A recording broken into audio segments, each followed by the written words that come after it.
Hola y bienvenidos. Hoy nos vamos a meter de lleno en un pasaje que es denso, complejo y con mucha tensión.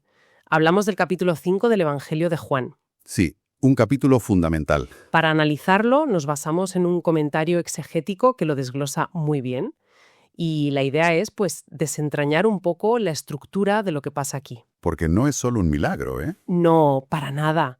Es el detonante de un enfrentamiento a una escala, enorme. Sí. Seguiremos la confrontación en 3 pasos, que creo que ayuda a entenderlo. Primero, el evento en sí, la curación de este paralítico. Ajá. Luego, la respuesta de Jesús, que es una declaración de autoridad explosiva. Casi nada.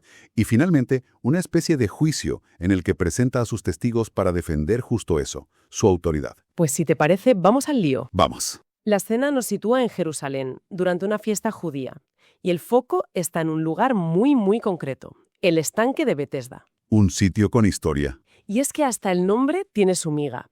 Se suele traducir como Casa de Misericordia, que suena muy bien. Sí. Pero parece que el nombre más fiable, el original, era Betzata, que significa Casa del Olivo. Ah, mira. En cualquier caso, la imagen que pinta el texto es potente. Un lugar con 5 pórticos, abarrotado de gente enferma. Sí, ciegos, cojos, paralíticos, todos esperando algo. Esperando un milagro muy particular. Exacto. Había una creencia popular, que de hecho aparece en algunos manuscritos, de que un ángel bajaba y agitaba el agua. Y el primero que entraba se curaba. Eso es. Es una imagen con una simbología fuerte, ¿no? La idea de que las aguas del santuario necesitan moverse para sanar. Ya. Que hay que aprovechar la oportunidad. Pero claro, tiene un lado bastante cruel. Es que suena más a una competición despiadada que a una casa de misericordia, ¿no? Totalmente.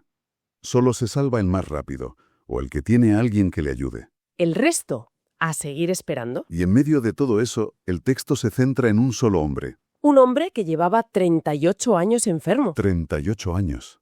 Es que es casi imposible imaginarlo. Es una vida entera. Una vida definida por la parálisis y sobre todo por la espera. Totalmente. Piensa en la psicología de esa persona. La esperanza ya debe estar, no sé, desgastada. Convertida en una rutina, en una desesperación casi normalizada. Cada día igual, viendo quizá a otros sanar mientras él sigue ahí, postrado. Y es a este hombre, de entre toda esa multitud, al que Jesús se acerca. Y sabiendo todo esto, le hace una pregunta que, de entrada, es chocante. Sí, le pregunta, ¿quieres quedar sano? A primera vista, parece, pues, una pregunta absurda. Claro que quiere. Obvio, ¿no? Pero si lo piensas un momento, es increíblemente profunda. No le pregunta, ¿quieres que te cure? No. Le pregunta, ¿quieres tú quedar sano? Lo interpela directamente a él. Es como si buscara sacudirle de esa resignación, ¿verdad? Justo. Hacerle consciente de su propio deseo. Es como preguntarle, ¿de verdad estás listo para que tu vida cambie por completo? Claro, porque la curación implica dejar atrás la única identidad que ha conocido en casi 40 años. Exacto. Y su respuesta lo dice todo. No contesta con un sí, por favor. No. Responde con una excusa, que en realidad es un lamento. Dice, Señor, no tengo a nadie que me meta en el estanque. Es una frase que te rompe un poco, ¿eh? Muchísimo. No habla de su deseo, habla de su soledad, del egoísmo que le rodea. Nadie le ayuda. Su mayor parálisis no es solo la física. Es la del abandono. Exacto. Y frente a esa soledad, la respuesta de Jesús es tum, de una autoridad aplastante. No hay rituales, no hay condiciones, nada. Solo una orden, directa. Levántate, toma tu camilla y anda. Y lo interesante aquí es que la propia orden le da el poder para obedecerla. No es un proceso, es ¡pum!, instantáneo. La curación es total. El hombre que no podía moverse, de repente, no solo anda, sino que carga con el objeto que simbolizaba toda su impotencia. Pero es justo ahí, justo en ese acto de llevar la camilla, donde estalla el conflicto. Claro, Porque era sábado. era sábado. Y los líderes religiosos lo ven y se le echan encima. Y aquí hay un detalle que es crucial y que se nos podría pasar. A ver, Fíjate bien en lo que le preguntan. No le dicen quién te ha sanado, que sería la reacción lógica de asombro. no, claro. Le preguntan, ¿quién es el que te dijo, toma tu camilla y anda? Es tremendo. Les da exactamente igual el milagro. No ven a un hombre que ha recuperado su vida. Ven una norma rota. Están obsesionados con la infracción. ¿Su sistema de reglas se ha vuelto más importante que el ser humano al que se supone que debe servir? Precisamente. El conflicto ya no va de una camilla, No. va de la autoridad. ¿Quién tiene el poder de definir lo que es lícito, lo que da vida, incluso en sábado? Y más tarde Jesús se lo encuentra en el templo y le dice, no peques más, para que no te suceda algo peor. Que esto a veces se malinterpreta, ¿eh? No significa que su enfermedad fuera un castigo por un pecado concreto. Es más una llamada a una nueva vida, ¿no? Sí, algo peor no es una enfermedad más grave. Es la perdición espiritual, que es algo mucho más definitivo. Y este hombre, en un acto que parece de gratitud o de simple ingenuidad, va y les dice a los líderes que fue Jesús quien le sanó. Sin calcular las consecuencias, claro. Y así, con esa frase, porque hacía estas cosas en sábado, se cierra el primer acto. La hostilidad que estaba ahí latente ahora tiene una justificación religiosa para desatarse. Y la respuesta de Jesús a esa acusación es lo que lo cambia todo. Exacto, porque aquí el debate sube de nivel de una forma vertiginosa. Jesús no se defiende diciendo que la misericordia está por encima de la ley del sábado. Que podría haberlo hecho. Podría, pero no. Su respuesta es una bomba teológica. Dice, hasta ahora mi padre trabaja y yo también trabajo. Y sus oyentes lo captan al instante, al segundo. Entienden perfectamente la implicación. Dios no descansa en su trabajo de sostener el universo, ni siquiera en sábado. Al decir, y yo también trabajo, Jesús no se está comparando con Dios. ¿No? Se está poniendo en el mismo plano de acción y de autoridad. Se está declarando igual a Dios. Y claro, para ellos eso es una blasfemia intolerable. El texto dice que procuraban más aún matarle. Ya no es solo por romper el sábado. Ahora es porque llamaba a Dios su propio Padre, haciéndose igual a Dios. No hay malentendido posible, saben perfectamente lo que está afirmando. Y la reacción lógica de cualquiera que no quisiera morir sería, pues, retractarse o matizar sus palabras. Pero él hace todo lo contrario. Pise el acelerador. Totalmente. En lugar de dar marcha atrás, empieza a desglosar esa unidad con el Padre.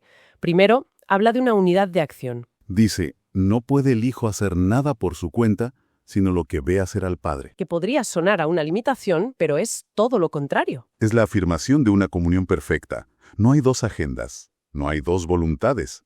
Es una sola operación divina. Y luego sube la apuesta todavía más. Afirma que el Padre le ha dado poder para hacer obras aún mayores que curar a un paralítico. Y menciona dos cosas que son sin duda prerrogativas exclusivas de Dios. La primera. Resucitar a los muertos. Sí, y aquí distingue entre dos tipos de resurrección. Habla de una resurrección espiritual que está ocurriendo Ya. ahora, En el presente. en el presente. Dice, llega la hora, y ahora es cuando los muertos oirán la voz del Hijo de Dios, y los que la oigan vivirán. Se refiere a los que están muertos en su pecado y que, al escucharle, pasan a una nueva vida. Pero también habla de la otra, la que todos tenemos en mente. Efectivamente, habla de una resurrección material y futura. Todos los que están en los sepulcros oirán su voz. Y ahí ya no hay grises. No. Ahí establece la gran división final, unos para una resurrección de vida y otros para una resurrección de condenación. Es una afirmación de poder absoluto sobre la vida y la muerte. Y la segunda gran obra divina que se atribuye es ejecutar el juicio. Uf. Esto es algo que en la mentalidad judía le correspondía a Dios y solo a Dios, al final de los tiempos. Y es fascinante cómo lo plantea. Se presenta como juez bajo una doble condición. Como hijo de Dios, porque el Padre ha dado todo juicio al Hijo. ¿Vale? Pero también, y esto es clave, como hijo del hombre, que es su título como Mesías, como representante de la humanidad. O sea, no es un juicio abstracto desde las alturas. Para nada. Es como si el juez no solo hubiera escrito el Código Penal, sino que también hubiera vivido como un ciudadano bajo esas mismas leyes. Conoce la experiencia humana desde dentro. Entiendo. Así que, resumiendo este bloque, se ha declarado igual a Dios en su obrar, en su poder para dar vida y en su autoridad para juzgar. Sí, y lo cierra todo con una frase que lo ata. No busco mi voluntad, sino la voluntad del que me envió. El mensaje es demoledor. Cualquier oposición a él ya no es una diferencia de opinión. No, es una rebelión directa contra Dios. No deja ningún espacio para una posición neutral. O estás con Él, y por tanto con Dios, o estás contra Él. Vale, Jesús acaba de hacer una afirmación que para sus oyentes es monumental. ¿Se ha igualado a Dios? La pregunta lógica que cualquiera le haría es, ¿Y tú quién te crees para decir eso? ¿Qué pruebas tienes? Claro. Sabiéndolo, él mismo se adelanta y empieza a construir su defensa, casi como si estuviera en un juicio. Totalmente. Sabe que la ley judía requiere el testimonio de 2 o 3 testigos para que algo sea válido. Así que, con una pedagogía increíble, decide jugar en su terreno. Y presenta a sus testigos. Exacto. Y construye un caso que va de lo más cercano y humano a lo más trascendente y divino. ¿Cuál es el primer testigo que llama al estrado, por así decirlo? Pues el primero es uno que ellos conocían muy bien y habían respetado, Juan el Bautista. Cierto. Les dice, vosotros enviasteis a preguntar a Juan, y él dio testimonio de la verdad.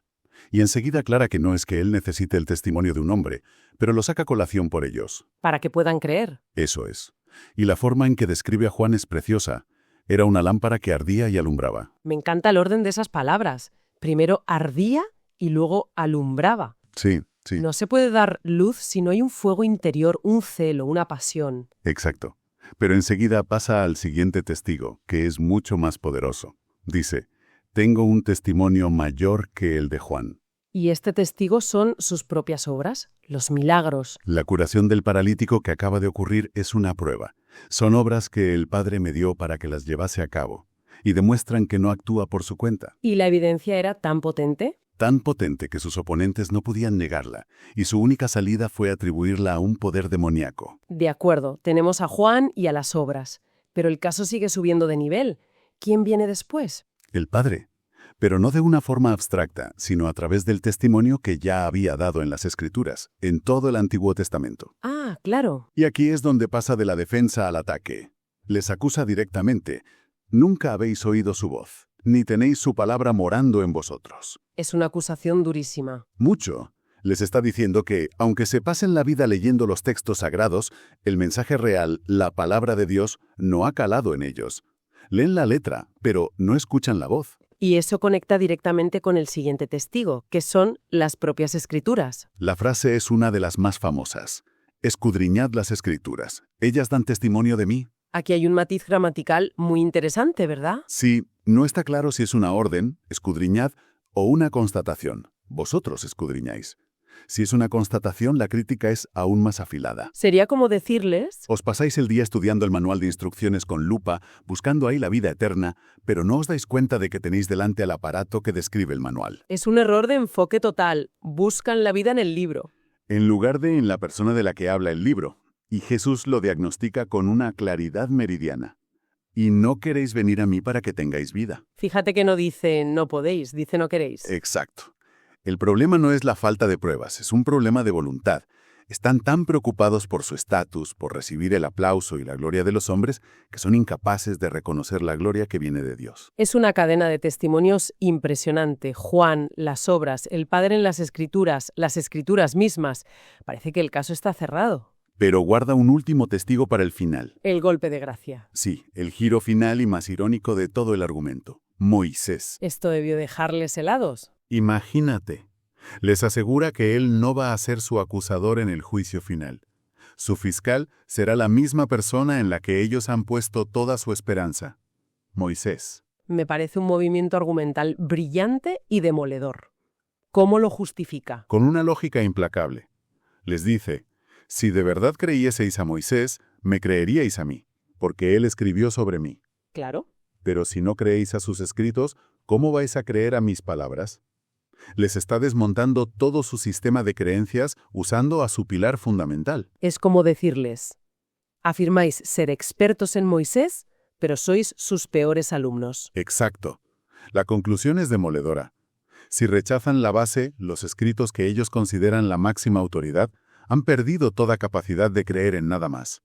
El castillo de naipes se derrumba. Es que el recorrido que hemos hecho es increíble. Empezamos con un hombre que no podía caminar junto a una piscina. Sí, Y hemos terminado en un debate cósmico sobre la identidad de Dios, la autoridad para juzgar al mundo y el verdadero significado de las Escrituras. y Jesús no se limita a defenderse, sino que construye un caso que arrincona a sus oponentes usando sus propias armas contra ellos. Exactamente. El conflicto central, como hemos visto, no es una pequeña disputa sobre las reglas del sábado. No, para nada. Es una colisión frontal sobre quién es la fuente última de la autoridad y de la vida. Los líderes religiosos están tan atrapados en la letra pequeña de la ley que son incapaces de reconocer a la persona que, según el propio argumento de Jesús, es el cumplimiento de toda esa ley. Están tan obsesionados con el mapa que ignoran por completo el territorio que tienen delante. Y esto nos deja con una idea final para darle vueltas. El argumento de Jesús al final crea un vínculo inseparable entre la fiabilidad de los escritos de Moisés y la de sus propias palabras. Ajá. Esto nos plantea una pregunta mucho más amplia, aplicable a cualquier sistema de creencias. ¿Cómo interactúan las distintas fuentes de autoridad? ¿Puede la validez de una afirmación nueva depender por completo de aceptar un texto antiguo? Buena pregunta. Y, sobre todo, ¿qué pasa cuando la interpretación de ese texto fundamental se convierte no en un camino para entender la realidad, sino en el campo de batalla donde se libran las guerras por el poder y la razón?